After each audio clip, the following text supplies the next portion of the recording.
My mating partner is refusing to mate with me. This sounds like less of a horror story and more of just like every single person's life after marriage. All right, let's see how this varies from your typical marriage. I was raised inside a slaughterhouse for the first 16 years of my life.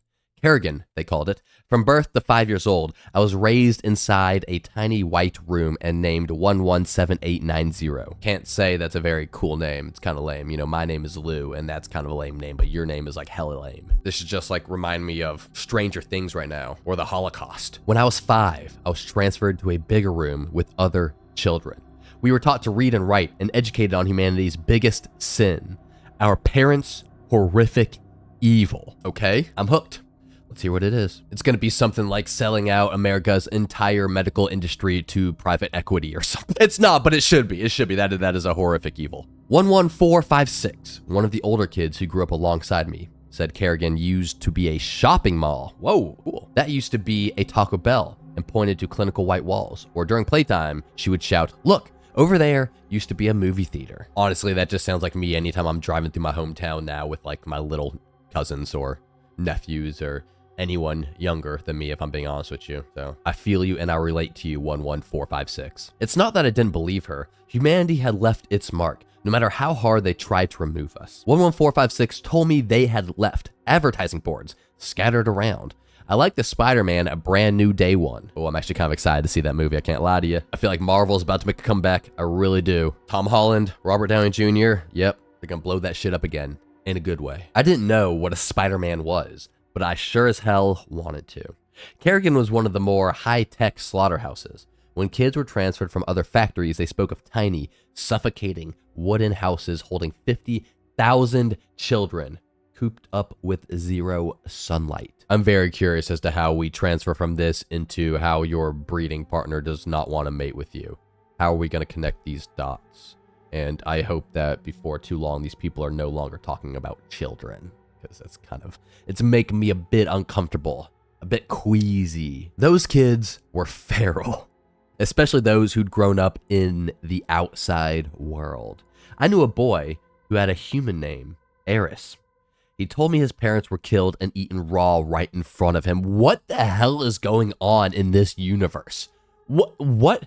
First of all, what is the sin that humans created? How did we get all the way to cannibalism? Like, what is happening right now? Or is it cannibalism? Or like, did wolves make a comeback and are they now the most dominant predator on Earth again? Eris spoke in a low, hysterical giggle, describing his mother's entrails in perfect detail. Ew, what a sicko. It's like some Jeffrey Dahmer type shit. His father's skull opened up, brains spilling out onto steaming concrete, and his own desperate screams. I saw his quiet moments when he wasn't performing for an audience only he could see. We were going to escape, he whimpered into his knees. Eris was only with us for maybe a week. I never saw him again. 11456, who secretly called herself Josie, gave all of us birthdays. 11456, or Josie, is the type of person that can turn any type of event or function or anywhere that you have to be in general into a great time. Definitely a class clown in like any type of like school, right? Definitely the person that everyone gravitates towards at a work function because she's the only person not like having her soul sucked out. In 2026, she would be, oh God. She would be an influencer, wouldn't she? Be a TikToker. She turned to me with a big smile and said, June 18th. I started tallying the days, counting down. When my 15th June 18th came, the group of us were sent to a glass room. We learned all about it in class. Forced to watch female birthing videos at the age of 12. Why are we doing this when y'all are 50? Why is that gotta be in this? Like, why can't you at least make him 18 for the story? Like, now I'm uncomfortable.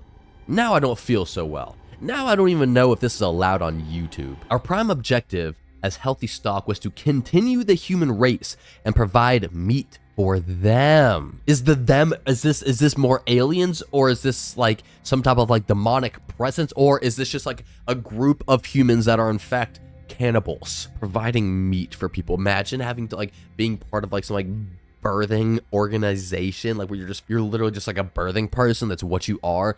And it's not even to like repopulate the human race or anything. It's literally just to like continue to create food for someone. Is that what a chicken feels like? We had 2 years to pick a male partner, create offspring as adults, and be ready for slaughter. Okay, good. Now we're talking about adults. Good. 2 years. You're 15 now, so 2 years put you at 17. You start to have a kid, or wherever you have a kid at the age of 18 or something like that. Good. This is allowed on YouTube. Thank you. I think, right?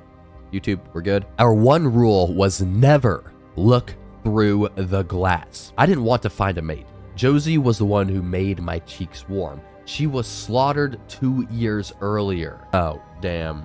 Josie was my favorite character. I didn't realize she was already gone. That sucks. RIP. Before she left, Josie gave us each a human name. Josie called me Hope. I hate to tell you this, Hope, but I know several Hopes, like IRL, and life has been pretty hard on all of them. Luck has never really been on their side, so I don't think that this story is going to end up too well for you if I'm just like basing this on like my life experiences. On my 16th, June 18th, a new boy called 11789 was transferred to Kerrigan. They brought him in the middle of the night, dumping him on the ground. He was considered good stock, perfectly plump, healthy, and ready to be processed at maturity. Why am I imagining him as Harry Potter's like half brother? I don't know why. It's just when I hear the word perfectly plump, you get what I'm saying. Perfectly plump. All right, back to the story. I'm sorry, I get sidetracked sometimes. His skin, unlike ours, had warm, sun-kissed tones. Ah, brothers have been outside. His hair was short and cropped, with mousy brown curls hanging over green eyes. Yeah, Harry Potter's half-brother. My skin was yellowish and sickly, raised under harsh fluorescent lights. My hair reached my tailbone, and I could play piano on my rib cage. The first thing he said to me was, "You look like a fucking Simpson." Bro, 10 out of 10 flirting game. 10 out of 10 flirting game. I didn't know what a Simpson was, but I thought he was funny.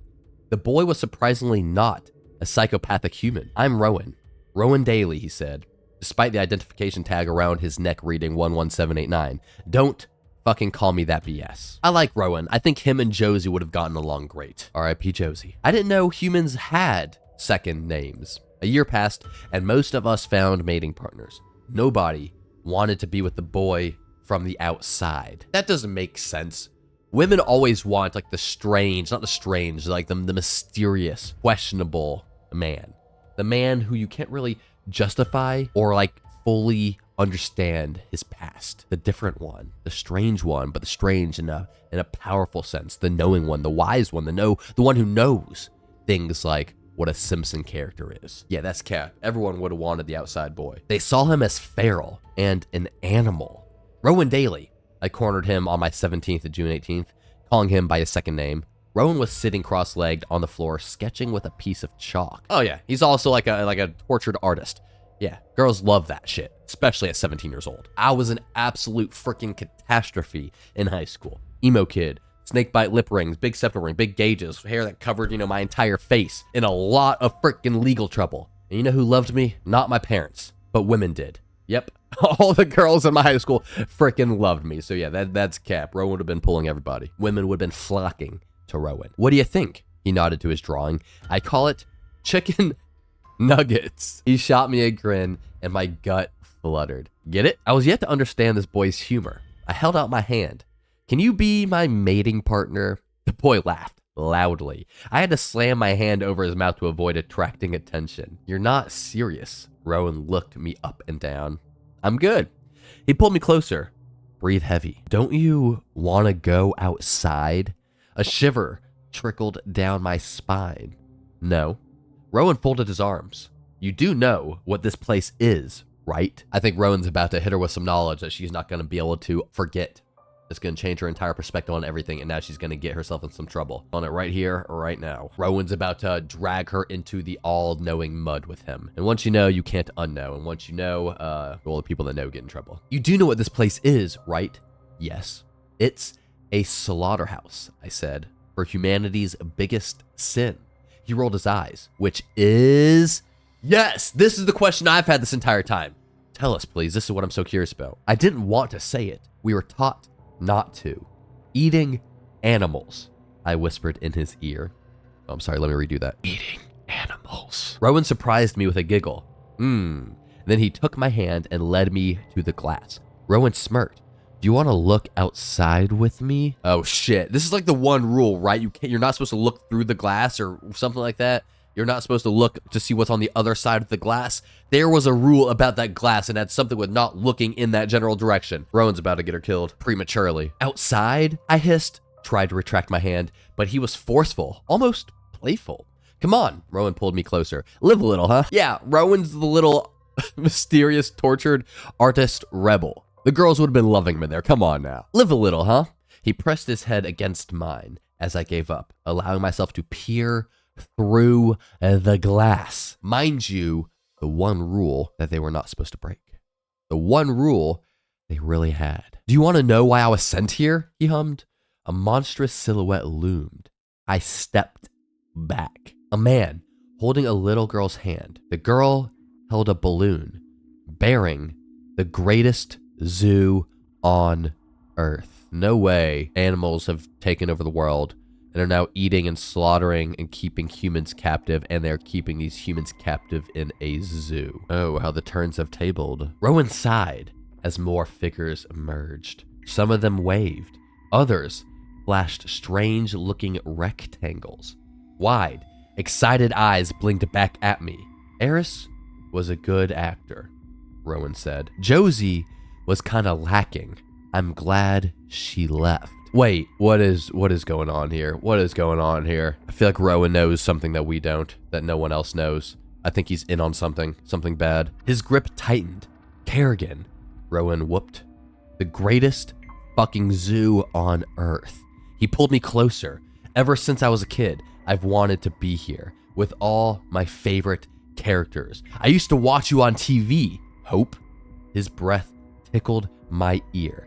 I even voted on your human name. He turned to me wearing a grin. I'm your biggest fan.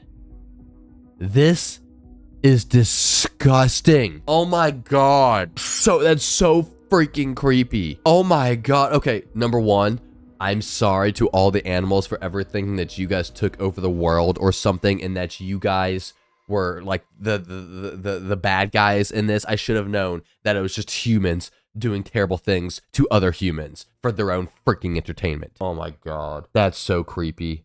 Realizing that you're just part of a zoo. Everything has been a complete freaking lie. And this random freaking kid that is in there that you kind of were drawn to, I guess, was not just some normal kid that is going through the same thing as you. It's a freaking fan, a sick, obsessed fan that would willingly torment you, that would willingly see you tortured and live a terrible, neglectful life. And now he just wants to take her out into the real world. Oh my God. I'm sorry, animals, for ever thinking that you could have been the bad guys in this. I knew all along that it was freaking humans. It's always freaking humans. It seems to be a twisted version of the Truman Show. The main character has always been part of a show/exhibit where they lied and said she was part of a slaughterhouse. Previous tenants, Eris and Josie, were actors placed inside to help sell the freaking story. I did not see that ending coming. And when I don't see an ending coming, I love the story. On to the next one.